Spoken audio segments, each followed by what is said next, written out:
Okay, I got. You played The Last of Us Part 2 yet? Yes, I have. Team Abby or Team Ellie? Team Abby all the way. Ooh, that should have been your unpopular opinion.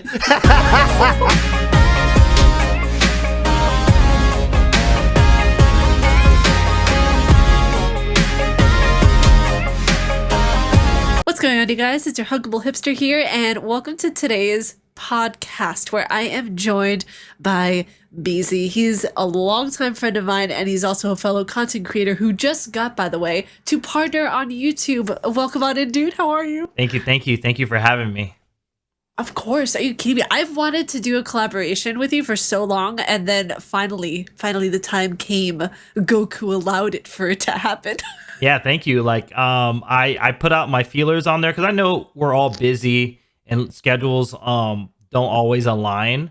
But that's one of the things. I love collaborations. I love creating content with people that I enjoy watching myself. I just know it takes a little effort on both sides. So I'm just happy to be here on this podcast with you. Yeah, I'm really excited about this. We're going to be talking about all things content creation. I feel like now that you've gotten to partner and I'm almost 1,000 watch hours away from partner, we have a lot of topics. I'm at the finish line and I can just taste it. I'm so ready for partner. It's going to be an interesting time for our conversation because I thought about some of the topics that I want to go into, and a lot of it I've been seeing on Twitter of where so many people will think that we can just post a video whenever and it'll be fine and we don't have to plan anything at all. I feel like that is the number one thing that so many individuals don't get, is that we can just pump out content and it's not planned.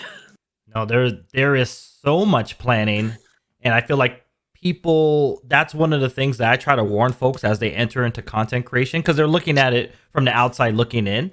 And then I feel like I've had so many people message me once they start creating content. They're like, whoa, I have so much more respect for what you do. I did not know all this went into it. So, but the other thing I want to bring up is that when people discuss certain topics on Twitter, and when they're discussing the ethics behind content creation, and they're discussing what it truly means to be a content creator, whether it's to make money or whether it's because you're really passionate about what you do, what is your why? Like, why did you start content creation?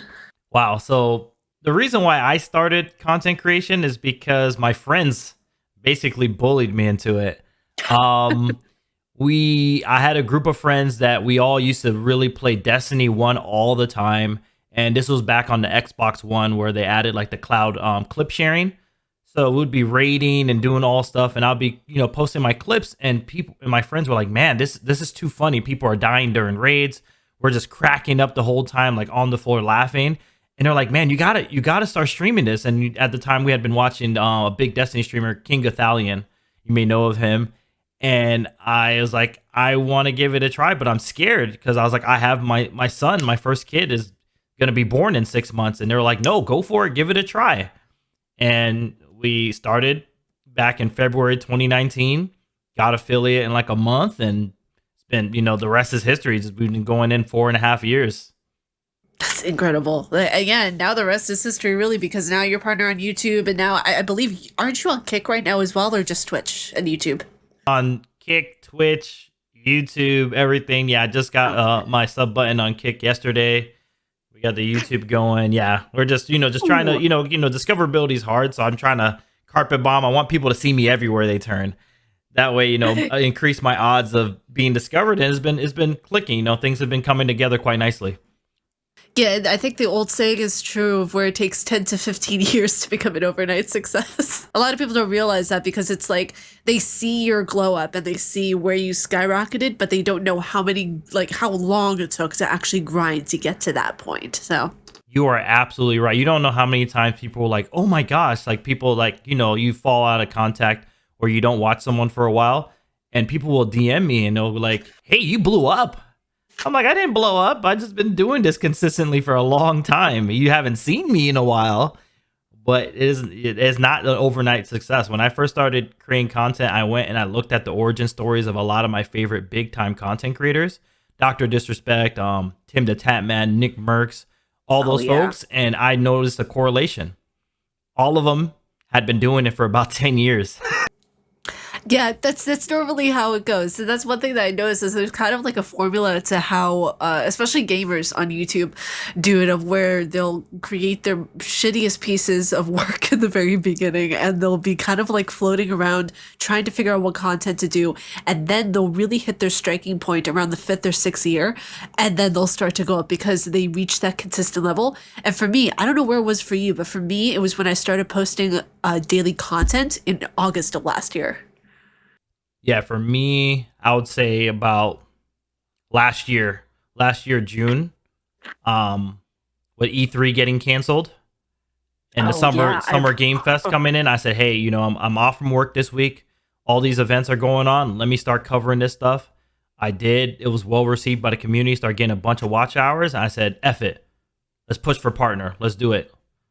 And that's the way to do it. That's when we started pushing, because what partner with, it's watch hours for the last 365 days. So you have to commit, really commit for that year. Like, hey, I can't take any extended breaks. I got to make sure my mind is in the right place. I got to make sure everything's right in my life, because those hours will fall off. And that's like one of the true testaments of YouTube is the consistency aspect, which I feel like most people in the content creation space struggle with.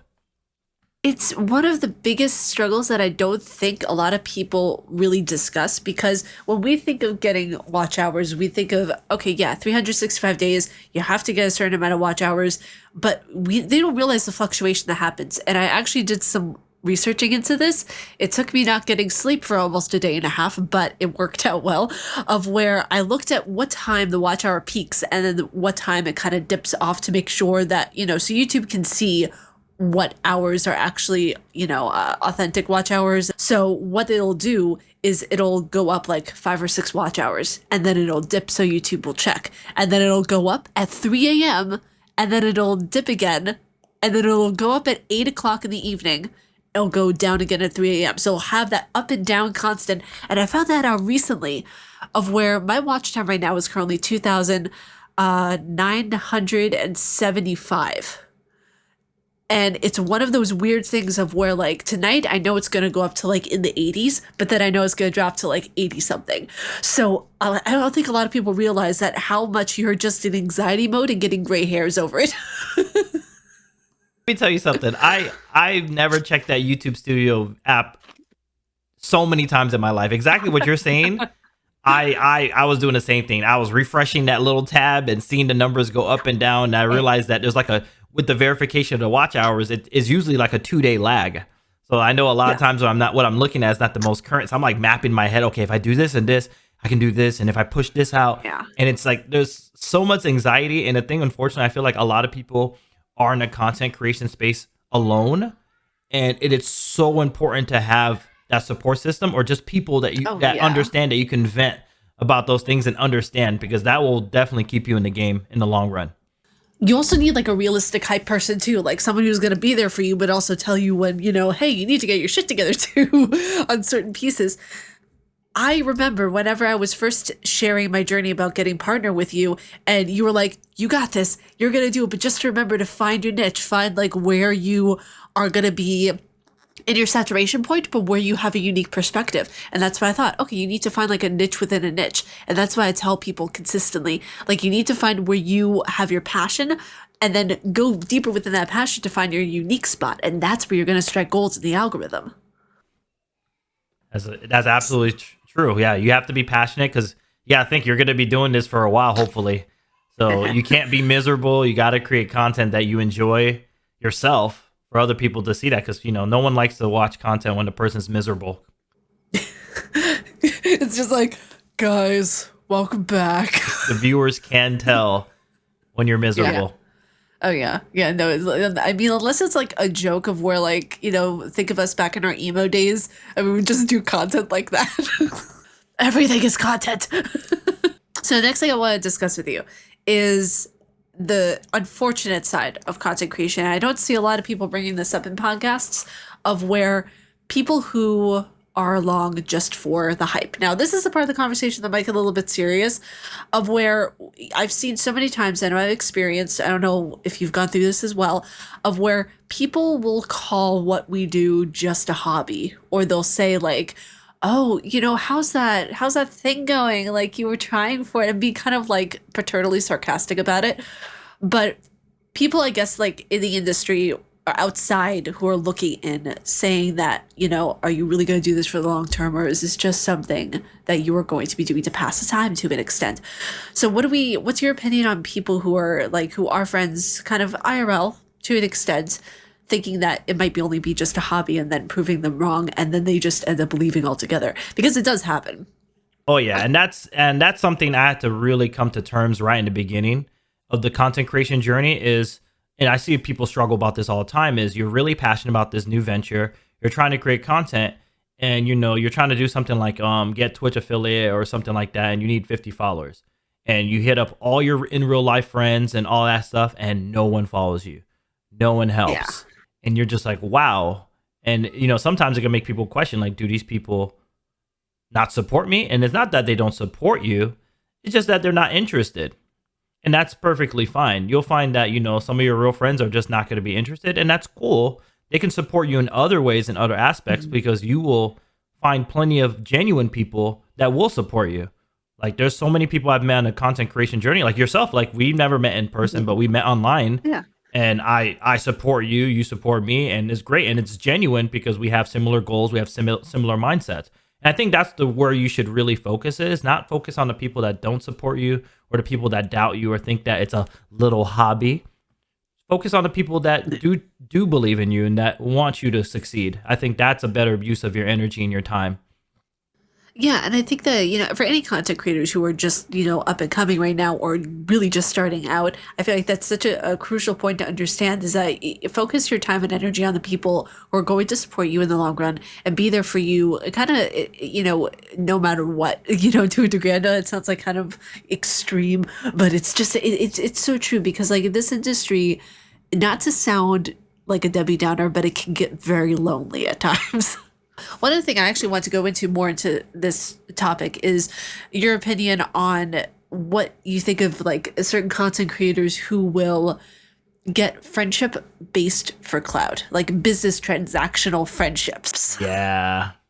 Yeah, I've seen that quite a bit. Obviously there's mutualistic friendships, parasitic friendships. One thing you got to be mindful and you got to be observant and you got to protect your space because there are a lot of strange people and there's people that will just pop up. And unfortunately in this space, you got to kind of like side eye stuff. Like, some people will come in a little bit too hot, a little bit too supportive. Some people will donate or do outlandish things and then expect like, preferential or special treatment. Oh yeah. Because they're like, hey, I donated X amount of money. I'm gonna be your co-star on everything like that. And at the end of the day, you have to build natural relationships. You got to keep an eye on people and be wary. You don't have to be like super sketched out by everyone, but you have to have it in your back of your mind, unfortunately, to protect yourself and your community, that some people might have ulterior motives. Fortunately for me, I have a very good memory, and I know when I'm doing really good. I notice when people that haven't been around certainly just crop up. Oh yeah. Yeah. Like I needed you when I was down and out and I was on the verge of quitting. Don't hop on the hype train because you see me doing good. Now all of a sudden you want, we should game. We should, all this stuff. Like, no. Oh, I hate that. Oh my God. No, like you. Yeah, what's so funny though is that it made me think of the time whenever I got my first AAA game key ever sent to me. And there was people who I haven't spoke to in literal years in the space saying, oh my God, I just saw that you got a key. Oh my God. And I'm just like, listen, listen, I haven't heard from you in literal years when I kind of like what you were saying when I was down and I needed your help. We have to like pick and choose and we have to figure out, okay, when do we swallow our pride? Because there are going to be people that, try to support you when it's popular, right? How many people do you know that won't support the business or the venture of one of their good friends, but they'll go crazy about a celebrity that drops some product, right? Yeah. Like, but then when you quote unquote reach celebrity status, now all of a sudden they're all on social media. Yeah, I've been supporting Huggable Hipster from day one. I've been there through thick and thin. You're just like, really? Have you? Have you really been there? Like, I was here. I got participation points. It's so funny too, because it's like, you know, anytime that something really big happens in content creation or in one's career, like, you know, whatever it is, partner, getting a game key, whatever it is, I feel like we take those moments so seriously. And the people who are in our circle, you know, if they're content creators, they enjoy it so much, because if they're bigger than us, they get to say, yeah, we support that. We were there, that we remember our first game keys. And I think that's the most genuine thing. I think one of the reasons why, and I don't know what moment this was for you, but one of the reasons when I knew I was sort of making it was when Casey Neistat and Fighting Cowboy both followed me. Yes. And I was like, wait a second. I remember our conversation where I showed you the screenshot. I was like, are these bots? What's happening right now? Even like, I remember my mom, she was like half asleep and she came down to like check the kitchen and everything was off. I was like, Mom, look what you saw me. Look at this. I was just like, oh my God, you're disrupting your mother right now, but this is so worth it. And we've talked about this before, about like some of our friends who have unfortunately decided to quit content creation, you know, and we all wish them the best, of course, because they were always such a strong points in our lives and everything. But if we had quit at a certain point, we would not know the success that we have now. 100%. Yeah. You don't know how many times I've looked at my uploads and I'm like 0 view, 1 view, 2 views, and then I'm like, ah, man, this sucks. And the next one, 4,000 views. I'm like, oh, cool. If I didn't post that one, I would have gotten that. So it's like you have to keep going. Like, don't don't fall victim to the algorithm, because it's not always a reflection of your content. Sometimes the timing didn't work out. Now I'm curious, what was your first viral moment on YouTube? Ooh, it's weird because it's like my one of my best videos on YouTube is one of my first. Is actually my first official YouTube video that I put on there. Okay. So it was back in January 2020. I put a reaction to the end of Jedi Fallen Order. I won't say what happened at the end of the game for spoilers, but that one, like, that has like 6.4K views, and that's my biggest long form video. And on the YouTube short side, I think my God of War Ragnarok clip with Thor and Kratos, I think hit like 124K. Oh, I saw that one. That one was really good. So yeah, those are like, and it's just like, you never think it's gonna happen. It's just amazing, but you have to keep posting, because you look at the numbers. You can get down on yourself when your numbers are hitting, but you don't know how many times where I'll have really slow traction, and then as you keep feeding the algorithm and the beast is what I call it, YouTube learns, okay, this is who I'm supposed to send your content to, and next thing you know, everything starts snowballing. And that only happens if you kept posting. If you had stopped after the first video, you would have never gotten that exposure or that success. And that's the thing too. I feel like so many YouTubers who are new in the space, who only see 1 view, 2 view, they have this misconception that you're going to blow up right away. And that's never the case. And I don't know who lied to these people or what kind of Kool-Aid was put in their drink to make them think that it wasn't going to work. But consistency is always going to be your best friend. And I feel like there should be a t-shirt called Thank the YouTube Gods, because they're really like, when we look at that algorithm and we see that little dopamine rush of like all the confetti going off. Oh, I love that. Oh, it's the so best. good. The best. It's just, my brain is just like, yes, my amygdala is just, it's turning right now. I love it. And so many YouTubers are not going to understand that experience, because I don't mean this in a bad way, but some of you guys are lazy. Hey, that's facts. And you want to know how I know that's real? Because when all the drama was going on last year and stuff, you've seen all the controversy with Twitch and how, creators are not being treated right, and everyone's moving, and then you had the big exodus where YouTube started signing these big streamers like Tim the Tatman and these folks, right? And then you saw all these people, I'm switching to YouTube, right? And then all of a sudden, nothing. And all these people are yelling about, Twitch is taking all of our money, 50-50 split. No one's talking about how YouTube is a 70-30 split. You want to know why? Because they're lazy. Because they realize when they jump on YouTube, it is not easy. Because if you are not a content creator, and you don't put that work in, transitioning from Twitch to YouTube is going to be very hard. It's very hard. It's a very difficult platform to be on. I am very happy with the fact that I have over 3,300 subscribers. Like that's not any, like the fact that, you know, we see subscribers count of like in the millions for a lot of people. I feel like people should take that more seriously, even in the thousands.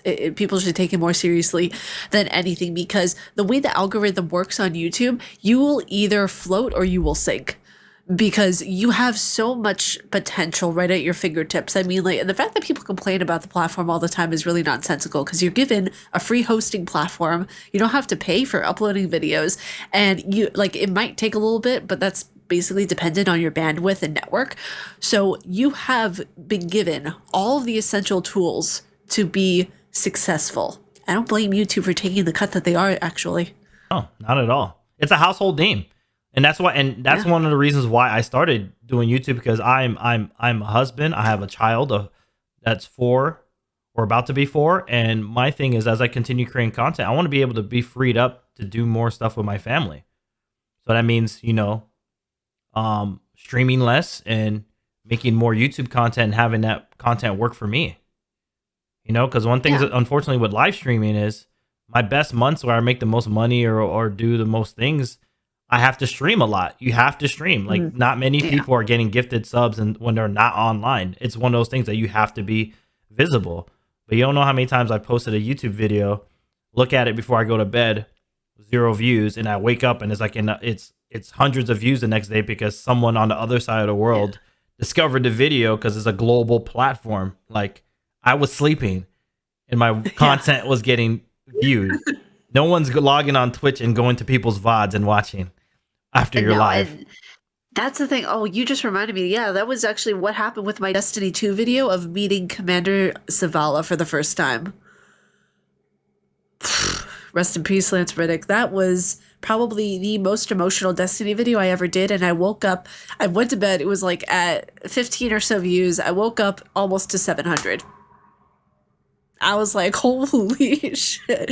It was so cool too, because you know, not to get all cheesy and everything like that, but like the way that, you know, Commander Zavala, the way that Lance Riddick as a person invested his time into the community and made everything so, you know, he played Destiny 2. He played the games that he voiced as a character. And I think that is the reason why we connected so well with that character as well, and why people still enjoy playing Destiny. You know, to be honest with you, it's because of him. Yeah, he put hours in. He was actually active. He enjoyed the game. Yeah. So to go into probably a little more of a lighthearted topic for the podcast, I feel like we have to talk about the elephant in the room. We have to talk about a massive thing. Are you ready? I'm not sure you're ready for this. Oh no. What is it? Your PC build. Oh, yes. Yes. Your new PC build. You have to discuss how it's going. I know you had a bit of a rocky road. I did. Because you had to send it back once. I was sick to my stomach when that happened. So yeah, crazy stuff. So yeah, this month's been crazy. Been getting discovered by streamers. You know, I've been thinking about a dual PC setup for a couple of years just to improve my workflow. I play some PC games that are quite demanding, like Call of Duty. You know, these games are terribly optimized. And to play them on the same machine while you're recording and having a replay buffer or streaming to different platforms can be quite taxing and can degrade the experience. So, you know, being able to get another PC and being able to game and edit and render long videos while I'm gaming and talking to people, it's an improvement to my workflow that I've been looking into for years. As I've been grinding for YouTube partner, I told myself I'm gonna get that for myself as a, you know, thank you to myself, and also, you know, future proofing myself as I generate more content. But then this this month, Imperial How came through. They were doing this thing with Jersey Mike's, and they were donating like $20,000 to up and coming Apex streamers. They found my channel at the end of the run. He came in, gifted 50 subs, then donated $2,000. And then his community started a level 19 hype train that generated another $1,000 of revenue. So I was able to purchase that PC right there. I was like, it's time. Let's do it. The community was excited. So I went all in 4090 i9 13th gen processor. Got that. Damn. Yeah, it came in like a week and a half. Set it all up, was streaming, hour into the stream, blue screen. Booting, no, the blue screen of death. Booting straight to the BIOS. And the cool thing about it, since I was doing a dual PC setup, the stream didn't die. I was still on stream, so I was talking to people, trying to figure out what it was. Couldn't get it. Okay. Because that's what it is. You have your stream and your gaming PC. So it was the gaming PC that crapped out. So I was still live, talking to everybody. So I was like, oh, let me see what is going on. I had to get off stream. I fought with it till like 3 o'clock in the morning, cannot get it to work. Did all this stuff. And fortunately, I got a pre-built because I was like, I'm not building this stuff because if I break it or I have to troubleshoot it, I just don't have the time because, you know, like I said, outside obligations, being a husband, father, manager in my daytime, I don't have time to be tinkering. I need to be able to plug something in and have it work. So I took it in to Best Buy, and they were able to confirm my suspicions. It was the hard drive was defective. So instead of going through the RMA process through the company, which would have taken 4 weeks, they decided to ship me a whole new PC, and it got to me in 6 days. So that's not bad. I played with it the last 4 days. I did like a stream yesterday. Perfect, buttery smooth. I love it. I'm playing Apex with my friends. They let me die. I'm waiting for them to res me. It took them 15 minutes. I edited like 5 YouTube shorts and posted a clip on Twitter while I was just watching them because I was able to do that on my other PC while not having to leave the game. It's just amazing for my workflow. So I'm happy to be able to do that. Yeah. But now it's a little bit more toasty in here, so that's why I have that little fan back there until I get a real one installed. See, that's the thing about being a content creator, you guys. Like, the upgrades, they don't all happen all at once. I feel like this is so important to touch on. The upgrades, they go along with the process of where you are at in your content creation journey. Like, you're gonna laugh at this so bad, but my first gaming PC, quote unquote, was a MacBook that was 10 years old. Wow. And I was playing Outlast. And you remember Screencast-O-Matic back in the good old days? I think that's before my time. I don't even know about that software. Okay, you know what? Now you're making me feel old. Not old. You've been in the game longer. I need a sparkly cane now to walk around with. I need to make my voice talk like a dish. A Mac, kudos. I know these softwares don't always work well. And also, oh my God, I'll insert a picture here somewhere, but it was the very first setup I ever had. And then it got upgraded to the PC that I have. I think you remember this one that had like the orange band on like the front of it or something. And then after that, I got upgraded to the one that I have right now. It's a beast and I absolutely love it. And me and my dad built it. And that's a process that so many people don't understand, of where like through the years, you upgrade, you adapt, you see where where things need to be met and where you are lacking in certain parts of your content creation, and you go to where you need to be met with those. And that's actually a piece of advice that I always try to give up and coming content creators is, first, figure out if you even like creating content before you drop all that money. Because I've seen so many people, after the pandemic, when everyone started creating content and trying to become a streamer, people are dropping $1,000 on setups and all this stuff. And then they stream for a week and they're like, I hate this. This is not fun. But if they went the normal route, which was like maybe stream a little bit on your console. Do you like it? Or are you comfortable? All right, maybe get one of those cameras for your console. All right, you okay? You're getting you're affiliated. You're getting some donations and stuff. You're getting some money. Okay, buy a capture card. Use your old laptop. Like, that's the progression. I feel like when you when you step through it, you appreciate it more, for one, and two, you get to learn each component at a reasonable pace. I feel like I've seen so many people that have quit is because they've overwhelmed themselves. Like, as I gone through my journey, I've bought individual components with my payouts, and I was able to learn that component. Like, okay, I'm gonna learn the Stream Deck, I'm gonna learn the Go XLR, I'm gonna learn X, Y, and Z, versus someone that has no content creation experience, just bought 10 different devices, and they're all going haywire, and you have no experience. And I'm like, I quit. Because as a content creator or streamer or whatever, you're your videographer, you're marketing, you're your editor, you do your own Photoshop. Like, you're trying to do all these things. You become an audio technician. You're your own lighting specialist. You're doing 3-point light. Like this is a lot. So for you to introduce all these things at once, it's almost like setting yourself up for failure. So I always, like, when I talk to new people in the game, I was like, take your time.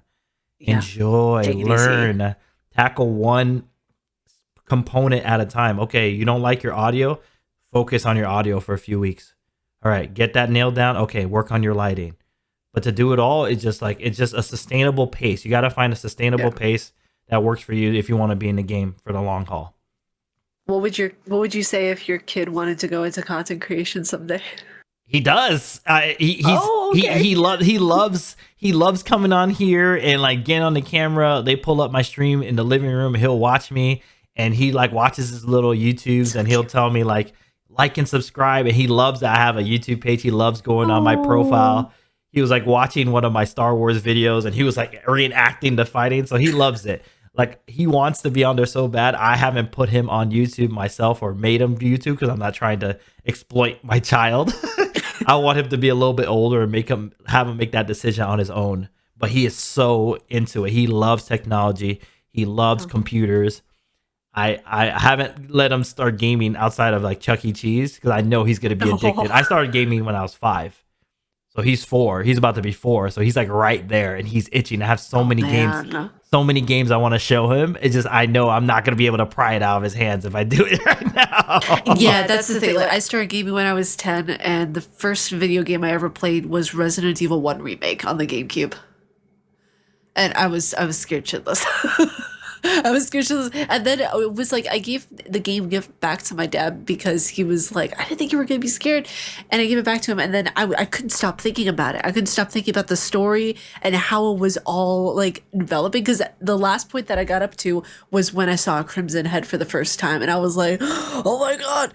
And a 10-year-old seeing that, like, it was, oh my gosh. And then after a week later, I was like, Dad, can I have it back? I need to finish the game. So the next topic I want to go into with you is your favorite gear, like that you have amassed over the years that you've been doing content. What is your favorite piece of tech that you have? By far, my favorite piece of tech that I've been using since December 2019. And I know exactly when I got it because it was a gift from my wife and my wife's mother, which is the Go XLR. That's my audio interface, and I'm able to control all my sliders, mute myself. I could, if I want to rage, I can, do my voiceovers or everything like that, and just the total control of just being able to adjust what I can hear in my headset versus what people can hear, raise and lower people's voices on Discord when I collab stream, and just being able to route anything where I want to. It's just been so powerful because as a person that creates content, posts on multiple areas, you need that control of your sound. And that's been true. It's expensive. It's like $4.99 or so, but this thing has been carried me through thick and thin. If it were to crap out tomorrow, I would order another one immediately. I was using that thing is powerful. Yeah, I was using Voice Meter Banana, which is like a software version of it. Does the same thing. You can change your EQs and all that stuff, add a little more bass or change your voice so you can have like more of a podcasty voice. But it would glitch out. It would start making cackling sounds and stuff like that. And when I switched to this, it was a game changer. Like this, by far my favorite piece of tech. It's so good. And it looks, if I may say so, it looks so aesthetically pleasing with so many different types of setups because you have the light changer, you have the way that it kind of, I'm just a little kid when I see tech stuff. It just looks so pretty. My favorite piece of tech, I'm stuck between two, but the mic that I'm using, the Blue Yeti, or my clickety-clackety Logitech, what's the name of it again? The G713. It hold on a second, let me try and type something. It is, I don't know if you can hear it. Clickety clackety.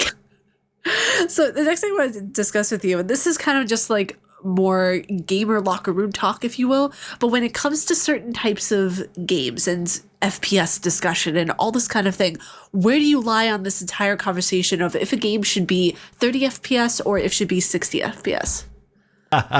That's a great question. So this is where I stand. I think right now, with how tough this last console generation launch was with COVID and how hard it was to get next gen consoles, and that on top of the fact that games are now $70, It there's a hurts. there's a certain expectation. I think that people are they want, you know. So if you tell me a game is coming out 30 FPS on the Nintendo Switch, I'm not mad at it because it's a portable device. It's older, and the game is not $70. So like in my head, it's fine. But when you say PS5, Xbox Series X, $500 console, you probably had to beat somebody up to get one yourself. Full price, coming at launch, and you're saying 30 FPS. We're next gen or current gen. Like, hey, because back then, before with indie games or other games, sometimes what happens if the game wasn't so robust. What would they do? They would lower the price point. You would get games that dropped at $40, and I'm like, I'm fine. The game's not that long. There's not that much content. They're gonna be rolling out DLCs. They launch at $40. You won't hear a peep. I won't be mad. But I don't think we get that. We don't get that nowadays. No matter the amount of content, it could be the littlest tiny drop of content, $70. Bonus deluxe edition, $90. And guess what? You're gonna play it 4 days early, and it's not gonna work the entire time you play. I've seen so many games that launched and people had early access, and literally the game was unplayable. Really kind of irritating to me on both ends, but the technical spectrum and more of the community spectrum is that we just had the release of Redfall. And I literally just downloaded it. Oh my god, I'm so sorry. What's actually really funny to me is that so many people were complaining to me. Number one, are you going to we should be hating the devs and doing all this kind of stuff. Number one, no game is ever worth your time hating anyone over. First of all, let's chill on that. Yeah. And they're people with feelings. They have families, they eat, they breathe too. So I feel like that's not where we should be putting our anger. We should be putting our anger at the company and the producers that are up above. Yeah. It's the same thing. It's the same thing with Cyberpunk. The higher ups made them push out the game earlier so it would be on the 2020 books. And a lot of the time, I can say as someone who started her own game company a year or so ago, it's one of those things of where game developers and artists, especially artists, have an emotional attachment to their work. They have an emotional attachment to everything that they do. And when something doesn't meet the criteria, they shelf it and they do it all over again because they want it to go out perfect. So I feel like so many people don't understand that with Redfall, this was supposed to be like the new kind of vampire game of the season that was supposed to be a combination between story and co-op. So now that this game isn't acting well for a lot of people, it's really disappointing on the publisher's standpoint, not on the developer's standpoint. Now, and the thing is that with the 30 frames per second and 60 frames per second, there's a scientific point that I read of where the human eye can see in movies, it's set up to be like 20 to 24 frames per second, but we can technically see between 30 to 60 a little bit over a lot of the time. So whenever developers, or not even developers, consumers, what's even the right word to use, makers of the product, let's put it that way, say that, oh, a 30 frame per second game is fine. When you have a $500 product, sometimes it's really not. I would love Bloodborne to be remastered at 60 FPS because it would be so beautiful. And the thing is, and obviously, there's a lot of controversy around the 30 and 60 FPS thing because we're in like not an echo chamber, but since we're all content creators, we're so close to it, right?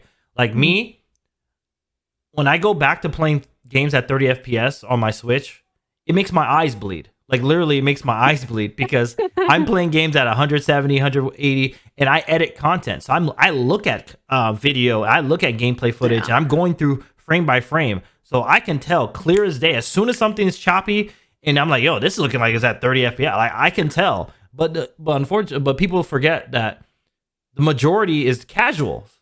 These people playing on TVs, they don't even know what 30 FPS is and 60 FPS unless you show them a video side by side. Like their eyes are literally not trained to see it. Like my wife was like that, but now she's married to me and I show her stuff and she watches it. She can see it now, but she had to be educated for that, and most people don't know. So a lot of this controversy is only applicable to people like us because we're just so close to it. Yeah, and that's the unfortunate thing. I feel like a lot of consumers get lumped in with content creators, and I even I think I brought this up in one of my videos of where not all consumers are content creators. That's the biggest thing that a lot of these companies don't realize. When you're advertising certain types of headphones, when you're advertising certain types of mouse and keyboard, a lot of these gamers don't really need it because the consumer base is way larger than the content creator base. So, and, also to mention, like whenever I was getting into the discussion of Pokemon Scarlet and I uploaded my first impressions video, I could clearly see that it was 30 FPS. I could see the choppiness of it. I actually pointed out in the video where it was choppy. Like that game, honestly, it looks like Wii Sports. It does. Yeah, and like I said, your expectations weren't matched with what you expect in the current time, and I think that's what it is. Like I say, if they did some type of accommodation, I feel like there'll be so much less backlash. If you know your game is not going to be fully polished and you can't delay it, give me a discount. Don't punish me for being an early adopter or pre-ordering your game. That's really is what's bothered me, because we have enough context and we have enough insight that as content creators, we'll know when a game is probably going to come out in a bad shape. Like before Redfall even came out, we knew that it was going to be 30 FPS, right? So we could make a decision, hey, I'm not going to get it on the Xbox until the performance patch comes out later. But imagine someone that is not so close to it, but this is like a game that reminds them of something that they like Left 4 Dead or something. And they're super excited. Right. And then they get it and it's a buggy mess. It's like, I don't buy, if you're a casual person, you're not buying every game that drops. This is probably like the second game I bought this year, and then this is not a good product. It's going to leave a bad taste in people's mouths. So like for me personally, when you see my tweets or my outcry for that, is because I'm advocating for people that don't know better, the people that don't get the game. Like my gaming and all that stuff is subsidized through my content creation, so I don't pay for games out of pocket. But there's people that have to, you got to put money to the side. They have to save for it. It has to be a decision. And I want these games that if they're going to come out at $70, you need to do right by your consumers. Yeah, exactly. And despite popular belief amongst people who see some tweets that I do, I don't get every game for free, and I do have to save up for a lot of the games that I do get. So, like for example, Final Fantasy 16, I don't know if I'm going to be sent that game, so it's $70 plus tax on Amazon. So I have to really think about, okay, do I really want this right now, or can I afford to wait? And that's how most of the consumer base is. A lot of people don't think about that because they think that with the fabulous invention of the internet, that everybody in their grandmother's mind is a content creator, which is not true. I mean, and we also have this kind of thing that goes around the community. I don't know if you've seen it, of where you get, it's clout, but also it's kind of like, I don't know if you would call it an accolade or whatever it is, that when you beat certain bosses in certain games, you kind of like get a level up in the community. Yeah. Like when I beat like Ishin Sword Sage from Sekiro, people were like, "Oh, okay, yeah, no, that's you're like Soulsborne King now." I'm just like, that's a tough boss. How? That's a tough boss. Like your respect points just went up for me. It's hard. Same thing happened whenever I went in and beat Orphan of Cause. It was really strange for me because people will have respect for others if they beat certain bosses. And I thought, oh, wow, I thought you got this respect if you got a college degree. It's like the other way around. Yeah. So that leads me to my question for you. What was one of your most difficult bosses that you ever faced in a video game? You just said it right there. Orphan of Cause? No, Ishin. Oh, Ishin. Wait, did you end up getting that was actually one of my first games that I played. Actually, that was one of the games that I beat right before I took a month or two off when my son was born. So back in 2019, I fought him for like 3 hours on stream before I beat it. And I only have clips. This is before I was even thinking about YouTube. So I unfortunately don't have a YouTube video of my attempts of it. It's a learning experience. Now going forward, obviously any big moments like that, I will make sure I encapsulate it. But yeah, like that was like back on my little laptop, sitting on my on a dining room chair with like my camera like looking up my nose, like yelling and just cursing and stuff like that. Tough. Like that one is one of the few games that actually made me almost cut my stream off and rage quit. So, I don't know how long it actually took me to beat that boss. How long? A week. It's a tough. I've seen literally people. I've made a lot of friends through Sekiro. Sekiro will always have a special place in my heart because once I beat it, I started going around to other streams to see other people struggle because misery loves pain. Yeah. I love to Same. see that, and I would help people with some tips, and I made a lot of friends because I gave them some tips that helped them beat the boss. And I've heard some people go on stream like, "Hey, short little stream." And then they're on there for 8 hours because they're just trying to fight that boss. So it's completely normal. Like that game, Sekiro, had a whole controversy of do we need difficulty sliders or stuff like that because there is you can't change the difficulty. Is you either get good or you return your game to GameStop.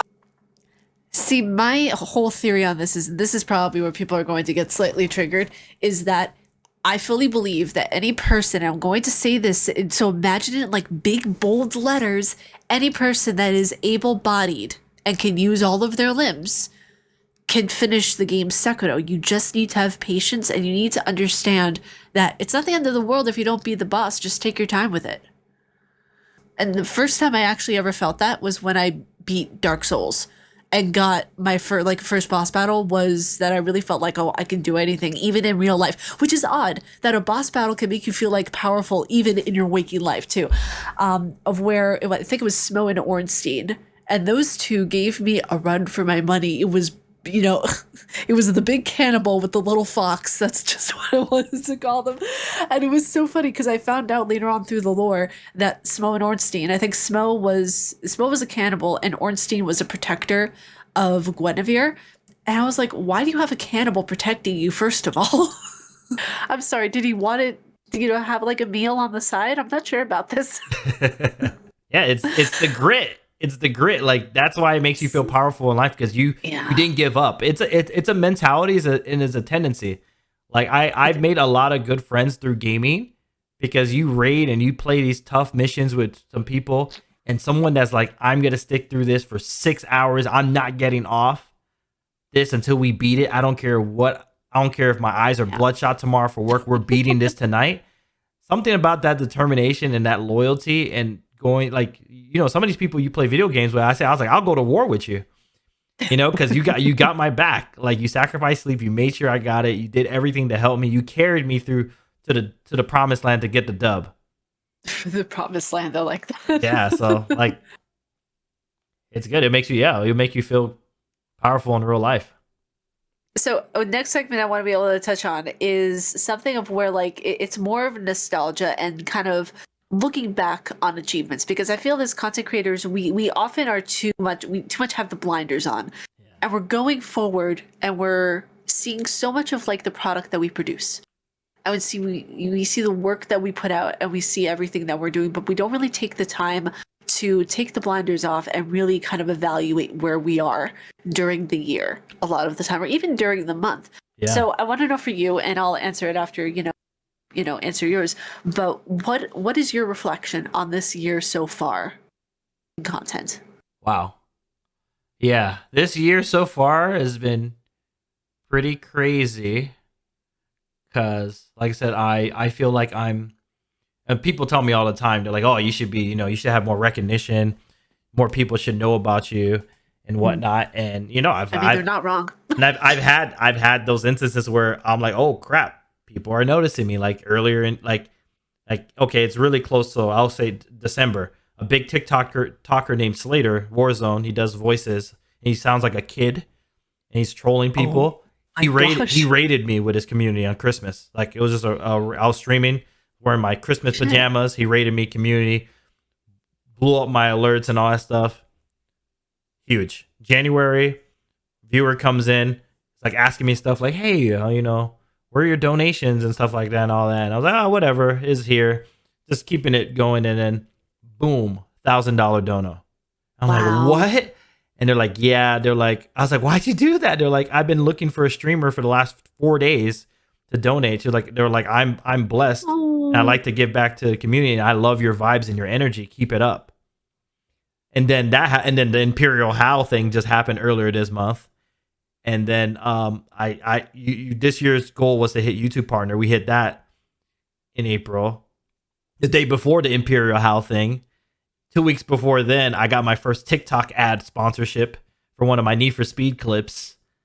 And it's just damn, like, I didn't know that. yeah, so it's just like everything has just been going so crazy. It's like everything's like this is my 4th year of content creation, and it's like the snowball is like snowballing. Last year we were doing this stuff. It's just like all these things are like starting to come together, and I feel like I'm really getting in my stride.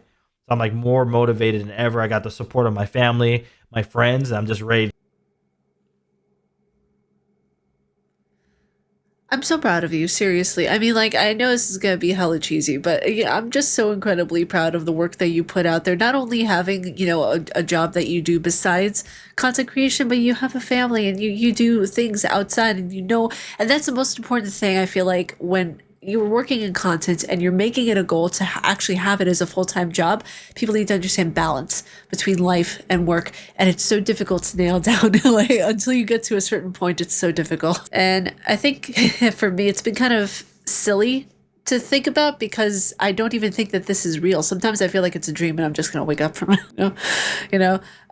But the year started off strong. It started off with me getting to over 3,000 subscribers, and that was in December. But we got over the threshold pretty quickly in January, and then by the time February came, that was when I got my first AAA game key sent to me for Forspoken by Square Enix. Shout out to those guys. And then whenever I got noticed by Fighting Cowboy, that was pretty big for me. He actually frequently now like some posts and stuff like that, and it's really kind of funny to me because whenever I look at some of his stuff, I always refer to his guides in order to quote unquote get good at a lot of Dark Souls stuff, because when I was fighting Ishin Sword Saint, his playthrough was the one that I looked at the most. And it's amazing of where they always tell you never know who's watching you, and that is just evidence right there. I got to the chance to work with HelloFresh again for a sponsorship, which was pretty nifty. I got to actually learn a lot about sponsorships and learn how not to be taken advantage of by as a creator through some of my mentors in the tech space, which was pretty good. I got to be on a ladies' night podcast that my friend Viper got to do, where I got to meet other content creators and everything. And now going towards partner. Almost to 3,000 watch hours. So this year's been nuts. I don't know if it's unpopular. But I know I'll trigger some people. 60 frames per second should be like a constant. Yes. 60 on next gen, Xbox Series X, PS5, 60 frames per second minimum. If they can add performance mode for 120 hertz, you better put it in there too. 60 minimum. Yeah. Unpopular. Another one. Warzone sucks. And I think a lot of people are starting to realize this. Triggered all the fanboys. I know. Apex is a true BR that requires skill. I know I trigger a lot of people. I played both, and I'm decent at both, so I can talk from both ends. It's not like I'm some of these people, because any person that refuses to play Apex, they know why. They're scared, and they know. I know Warzone's easy, because I can step away from that game for 2 years and drop and get on there and drop as many kills as people that play it every day. If you flip it and go to Apex, I know people will be on there. They'll literally be on there for 7 hours and won't be able to get a kill. So it just shows. Makes me want to try it now. I've never tried Apex before. Yeah, I love it. I switched to that because I just couldn't take it anymore with Warzone. And we're having a lot of fun. We're getting success. We're getting exposure over there. So we're going to keep riding that train. I do play Warzone now. Warzone's one of those games that is fun with friends. I will play it with my friends, but for me to just grind it out and play it every day, because no, you'll never see that. But if my friends beg me, hey, come get some games, come have some fun, 100%. So yeah, those are my two. Yeah, those are my two unpopular opinions. Gotta staying silent over here because people are really not gonna like mine. Dead Space is boring. Oh, okay. Dead Space is incredibly boring so far. I'm on the fifth chapter. I think I've seen it. You're like, when is it supposed to get good? I'm on the fifth chapter right now, and I'm trying to piece together a story, and they're talking about alien technology. It's not a spoiler. Don't worry. Stop it. I can see you guys typing already. Cut it out. I'm in that game right now. I've already been playing for a few hours, and it's just like, oh, you're a handyman in space. You beat up aliens. You go here. You fix something. You have an intercom message. You go over there. Fix something else. Beat up more aliens. Like, how is this is gonna piss people off, I know, but how is this game considered a classic when people are literally comparing this game to Resident Evil 4? Resident Evil 4 is more of a classic than Dead Space, in my opinion. Just saying. It's honestly wild to me. I mean, the graphics are beautiful. The way that, you know, like some of the aliens come out, it's hilarious because it looks like they just got their nails done. Yeah, like, I saw that clip. I love it. I love it. I was laughing. Snort laughing is the best laughter that a game can cause you. That's real. It means it's authentic. It catches you off guard. Yeah. No, you know what the other... Okay, so this is the... I think only other unpopular opinion that I have is that also Alan Wake. Terrible game. Yeah, okay. Yeah, I discussed it in a review that I did, got retweeted by a bigger account, and they were just being sarcastic and, you know, pedantic. And it was so incredible to me how people take opinion so personally. It's an opinion. It's like, your opinion. You're not saying it's a fact. It's how you felt. But that's internet, and that's people on Twitter. They just want to argue. And what's funny to me even more so is that when I post these opinions, I feel like now in the beginning of review videos, I have to start to put that, hey, this is an opinion. It's not a personal attack. If you feel like it is, watch someone else, because I'm never going to lie to people. That's the thing. I'm not going to lie to people just for clout or to have a developer notice me or anything. Second one, when it comes to gaming on PC, mouse and keyboard or controller? Controller. Okay. When it comes to the type of game that you would play forever on your stream, you can only choose between horror and cozy games. Cozy. Okay. I can't take the stress of horror too long. I took a break because of that. I was dreading those streams. Okay, when it comes to playing co-op with someone, would you rather play co-op with Dr. Disrespect or Mr. Beast? Ooh, Dr. Disrespect, the 2-time. Okay. And last but not least, the snack that you have while you're watching another YouTuber, is it chips or is it pizza? Chips. Chips, okay. Wait, are we talking about Dorito or what kind? Crunchy Cheetos. Crunchy chips. Listen, this is why we're friends, okay? If you had to do a new game plus 24-hour stream for Sekiro, would you do it? Yes. Ooh, okay. Yes. I have these questions lined up already. Okay, what if you had to pick to play a genre for the next 3 months? Horror, action adventure, or JRPG? Horror. Oh, okay. Yeah. You ever played the... No, I can't say that one. Okay, you played The Last of Us Part 2 yet? Yes, I have. Team Abby or Team Ellie? Team Abby all the way. Ooh, that should have been your unpopular opinion. You know what's funny though is that people...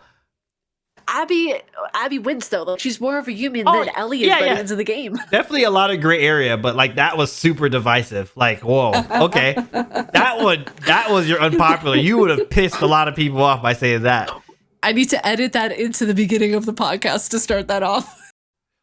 What do you think? What do you think is the future platform for content creators? Do you think YouTube is still gonna step up? Do you think Twitch is gonna make any changes, or do you think people should be looking out for Kick? YouTube, hands down. If they fix their live streaming, its integratability and the way that they run things, it's going to take over the market. I feel like Twitch it does not really contribute enough to marginalized communities, contribute enough to the content creators whenever they are yelling for something that they actually want to see from the platform. They don't contribute. They just say, oh, here's this other thing that we fixed that we thought you might like instead. So yeah, no, YouTube is going to be a home for a lot of creators once the live streaming steps up a bit. We're going to take anything away from this podcast at all. Take away the fact that, you know, content creators are passionate about what they do. There is that small percentage that does it for clout, that does it for notoriety in any way that they can take it, even if it's bad. But most of us are just here to have fun, go with the flow on a lot of things, and give you guys quality content that you guys can reflect on and have fun with. So it's true.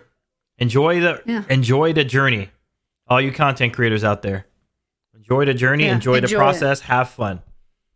Yeah, because when you reach success, you're going to think back on the entire journey and you're either going to love how you handled the process or you're going to be like, this was rushed just a bit.